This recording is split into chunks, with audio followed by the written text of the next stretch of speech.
Have you been saving your copper pennies? You better. Like anything from 1982 or under, just save them. Not only are they disappearing forever, copper prices are going up. But right now, copper prices are going down. And we're gonna talk about that story, and then we're gonna relate it to copper pennies and why you should still keep copper pennies. All right, this is out of CNBC, so you know it's gotta be true. Copper joins gold in broad commodity sell-off.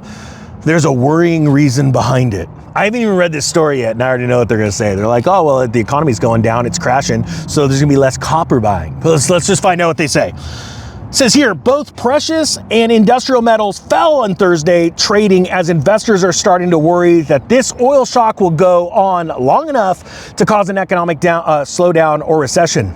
It also says an unusual stagflation scenario. Can you guys put it down below? Stagflation. You remember what it was like to go stag to a party when you're all by yourself? Is that what stagflation's like? Like, I'm not inflation and I'm not deflation. I'm like right in the middle. I'm just all by myself. I'm like stagflation.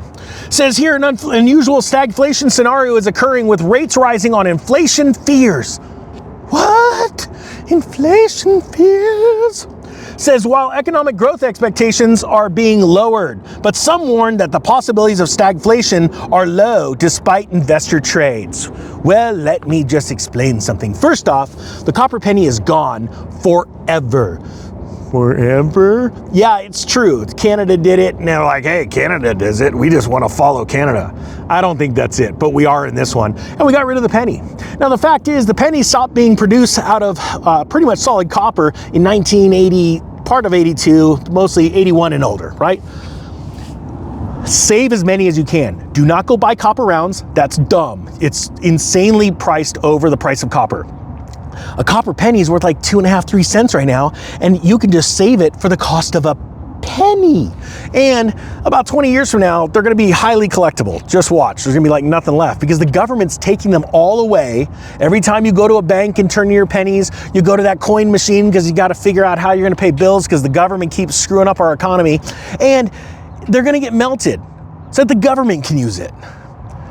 That's why it's so important to have them. I know it sounds crazy, but can you imagine what it would have been like when the silver dimes and quarters ceased to be produced out of 90% silver and you just go, yeah, I'm just gonna save this crap. It's probably gonna be worth a lot someday. And can you imagine being able to hand that off to your heirs and go, here you go, here's a trash can full of pennies, just like, here's a trash can full of silver dimes. Holy cow, those things are worth like $6 a piece now. But that's what's gonna happen with pennies. And I think that people don't understand that as simple things like that, when you start to realize that, those commodity cycles, those wealth cycles, those big economic cycles, is when you make a lot of money over longer periods of time. All right, with that being said, thank you so much for hitting the subscribe button. You're freaking awesome. The Economic Ninja is out.